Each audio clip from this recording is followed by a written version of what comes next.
Hey everyone, it's Allie, and with GD being back in the office, they made an update on Twitter saying how this week is going to be mostly focused on bug fixes. This means there's most likely not going to be any sort of balance changing happening to the game over the next week or so. And what I wanted to do today was make a video discussing everything that I think is going to change the game while trying to give you the most unbiased and neutral opinion I possibly can, as I've seen a lot of content creators and a lot of people try to discuss everything from either a pretty biased point of view or while just trying to give the most sensationalist possible takes they could. Let's get into it. Let's talk about it, as there's quite a lot to discuss. And the first thing I want to talk about is one of the major things that most people are just completely failing to forget when discussing what is going to be buffed and nerfed. I see a lot of people seeing super high-end builds and seeing them just basically break the game and do crazy things. I've seen them just constantly immediately call for them to be nerfed because, well, their build's not doing that. Their character's not doing that. That's not okay for other people to be doing that while they're not able to themselves. PoE has a really big issue with jealousy, where people very often get very jealous of other people's builds or whatever else they might be doing. And what I feel like is also happening currently in the community, given there's a lot of new players, or there's just people who are just simply choosing to ignore this point just to get their point across, is that people are constantly forgetting to use the word investment into any sort of arguments or discussions they might be having. This is an ARPG at the end of the day, and ARPGs are nothing but power fantasies. The whole point of power fantasies is for your character to start off fairly weak and relatively powerless, and then for you to eventually get yourself more levels, more gear, and for you to keep upgrading your character more and more until you eventually go from being fairly weak to being able to trivialize the content, and for you to be able to basically kill everything or do anything that you want with relative ease. That is the whole point of an RPG, and if an RPG doesn't have that, if it doesn't have characters or builds that can become very strong and very overpowered and just basically mow down the game, then the game kind of fails at being an RPG. With that said, it is not okay for a build to be able to do that with basically no money put into it. The keyword here is investment, and GG honestly use the same exact thinking when it comes to doing a lot of their nerfs. If a build is innately overpowered, where it just does a stupid amount of damage by just existing, by just putting on the skill, you just win the game, that is not okay in GG's eyes, while at the same time, if a build requires hundreds upon hundreds of div to eventually become very strong, that's completely fine, because you either have to solve a lot of issues in your build, you have to either press a lot of buttons or do a bunch of different weird interactions, and most importantly, you have to put a lot of money and time and investment into your build to get it to that point. So with that said, what I want to talk about first are going to be the outliers that basically go against that completely. This is going to be Lightning Conduit, Lightning Rod, and partially Poison's Concoction. Lightning Rod is by far the biggest offender currently, and I feel like a lot of people who are playing this build either don't understand how overpowered it is or have a warped perspective on reality. I've seen a content creator even dare to claim that pinnacle bosses in this game are a joke, aren't interesting, and are a complete waste of design space because they walked up to said pinnacle bosses with their Lightning Conduit build and straight up one-shot the boss on the hardest difficulty and then claimed that it has no interesting mechanics or is an interesting boss at all. Lightning Conduit currently has a bug/weird interaction with the Stormweaver point that allows you to apply 2 shocks, where it will multiply off of 1 shock first and then take that multiply damage and multiply off of the second shock. If you have 2 50% shocks, this means your Lightning Conduit does 10,000% more damage instead of the 2,000% more damage you'd be expecting it to do. This is going to very certainly get nerfed pretty hard as well. It's not okay for a build to basically be doing 5 times the damage it's supposed to be doing. This is so outrageously overpowered that with very little gear, as soon as you slap on an Archmage and a little bit of gear and a little bit of mana onto your build, you can effectively start one-shotting literally everything with Lightning Conduit, which kind of trivializes the game at a very early stage. If Lightning Conduit did that with 50, 60, 80 div worth of gear, that'd be completely fine, because then that means you need to put investments to build and you need to get your gear going before you get to have it do a stupid amount of single target damage. It's completely okay for skills to basically be able to do that, as some skills are going to be better at clearing, while some skills are going to be better at single target, and single target seems to be Lightning Conduit's niche. I don't think they're going to kill Lightning Conduit, as if we look at Gas Arrow, for example, it was so overtuned that they nerfed it by 60%, and I still end up making a build guide on the nerf version of it, which basically tears through all early game content. And if you want to do super heavy end game content with Gas Arrow, you need to put 50, 60, 100 div into the build before it starts to become very, very strong. I feel like they're most likely going to do the same thing in Lightning Conduit, where it'll be okay and it'll get strong if you put gear into it. But again, the theme here is that pretty much every build in the game is and will be very strong if you end up putting money into it. The other example is Lightning Rods, where it kind of does the same thing as Lightning Conduit, except instead of multiplying its damage twice over, it creates so many damage instances between Orb of Storms and itself that it basically allows you to kill whatever boss you want to walk up to within half a second with basically no gear. I expect the same thing to happen to a skill as well, as again, it's not okay for a skill to basically one-shot bosses with basically no gear, and this skill is so overpowered that people have even suggested to me to run a bow in some of my builds that have nothing to do with bows just to be able to run a lightning conduit setup to, well, kill the boss faster. Because again, people have a warped perception of what normal boss DPS should look like, and they think that lightning rod or lightning conduit is the norm. I most likely think that this interaction is going to be completely killed, with them most likely putting some sort of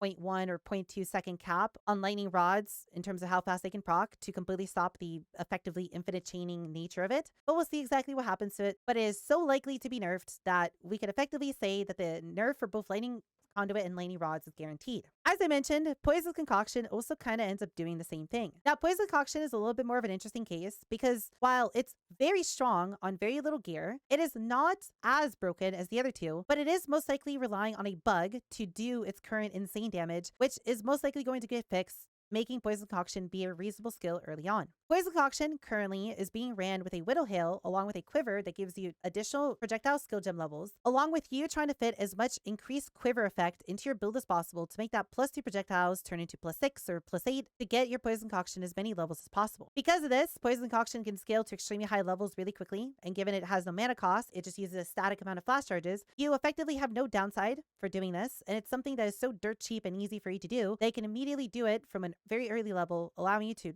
basically win the game as soon as you get your first sanity point. This doesn't stop at all because you can keep scaling it, and currently Poison Concoction scales off a % bow damage, allowing you to, well, get to very silly amounts of damage very quickly. This is most likely going to get pretty heavily nerfed, but I don't think it's going to get nerfed as hard, as I feel like they might most likely compensate Poison Concoction, given they buffed it 2 weeks prior, meaning they want it to be a strong skill, but they never expected for something like this to happen to it. I expect anyone who's playing Poison Concoction to be completely fine. It's just your single target damage is most likely going to suffer a little bit, but even then, if they nerf the skill by even 50%, they'll still basically kill most things as fast, if not faster, than the majority of builds in the game. Moving on past that, there's currently also 3 skills that feel like they are a little bit overtuned and can do some very silly damage that is most likely going to be toned down a little bit. These skills aren't necessarily bugged, and there's nothing wrong with them. It just seems like the numbers on them are a little bit too high, or they are doing things that feel like GG won't necessarily like and are most likely going to get tuned down as well. First, we have Herald of Ice and Herald of Thunder, where their damage numbers feel like they're a little bit too high right now. But more importantly,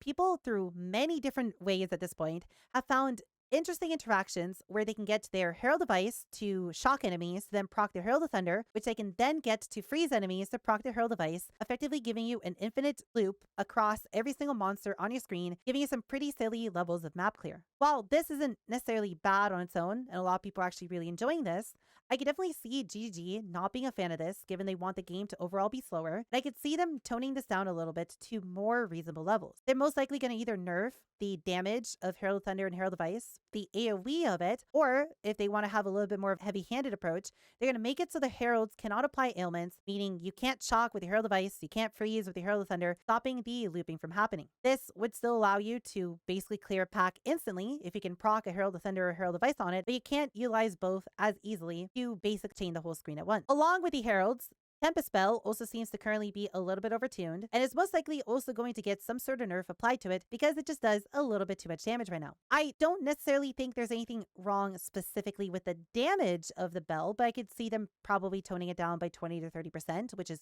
fair given how good it is while leveling and given how good it is everywhere else. But I don't think they're going to completely nuke it, given it's meant to be a payoff skill that requires you to build up a combo before you can even use it. It's not really good for anything but single target damage, meaning if it has poor single target damage, then the skill is effectively useless. What I do expect for them to change the bell, which is most likely going to be the biggest nerf, is what some people are currently doing, where they're running multiple different bell skill gems at the same time, as you can build up combo for all of them individually, and then you can put all of them down separately without them incurring a limit penalty against each other. You're only supposed to have 1 bell down from a given skill gem at once, or 2 with overabundance, and well, if I run 10 bells in 10 different skill slots, I could put all 10 bells down at the same time, which allows for some pretty silly damage, especially given how much base damage even an unlinked Tempest Bell can do. That interaction is most likely going to get nuked pretty hard, to where you're going to be limited to 1 bell period from any sources, or 2 if you're running an overabundance, and no more. Finally, there's 2 build archetypes that people are constantly talking about that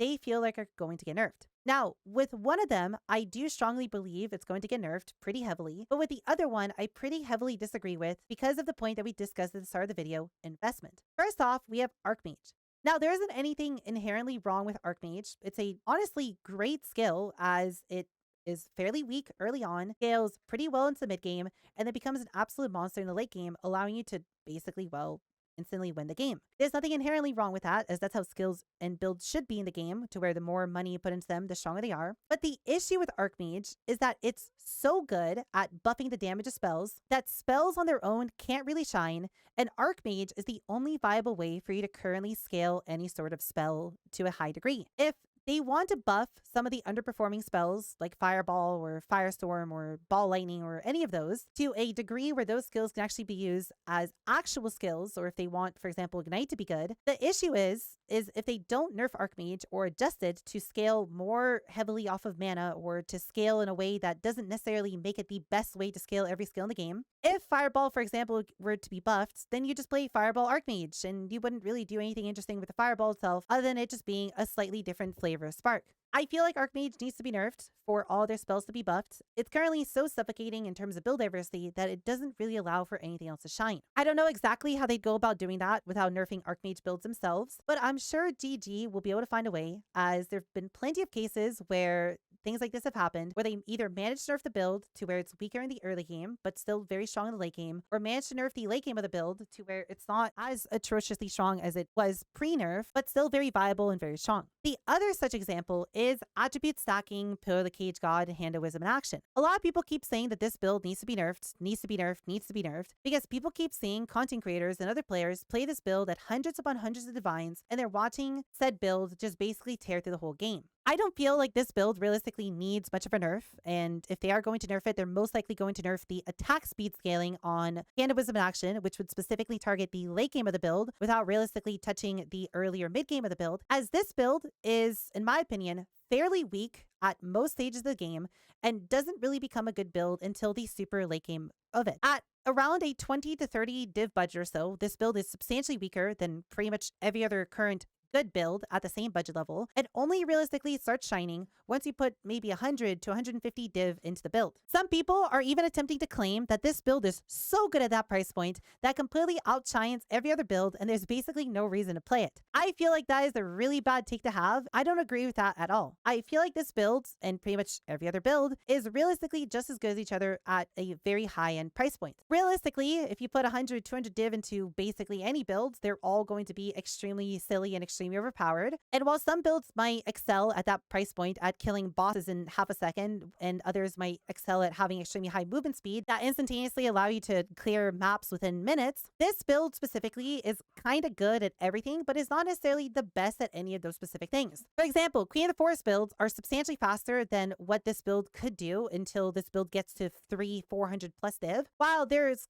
currently substantially more atrocious builds such as Lightning Rods or Lightning Conduit that do substantially more single target damage and kill bosses substantially faster at basically a fifth of the price. What I'm basically trying to say here is that while this build at an extremely high budget level does become kind of crazy, builds like that need to exist in this game. And there's another very good example of this currently existing with Archmage and how crazy Spark gets at an extremely high budget level. But the point is that this build doesn't really do any of the crazy things that it's meant to do until you put a lot of money into it. Again, I do still think they're most likely going to nerf it a little bit, with them potentially nerfing Hand of Wisdom in action. But realistically, if they do plan to nerf Heralds, and if they do plan to nerf Tempest Bell, that does both already hit the AoE and the single target of this build, meaning that it doesn't really need much of a nerf on its own. It realistically doesn't do anything special in comparison to other builds at 100 plus div budget. I feel like people are a little bit too fanatic about calling for this build to get nerfed because it's one of two builds that they can realistically have a reason to spend more than 100 to 200 div into. People don't understand that, well, builds like that are completely fine. Those are at least my opinions on everything. I try to be a little bit unbiased, and while I might sound a little bit biased towards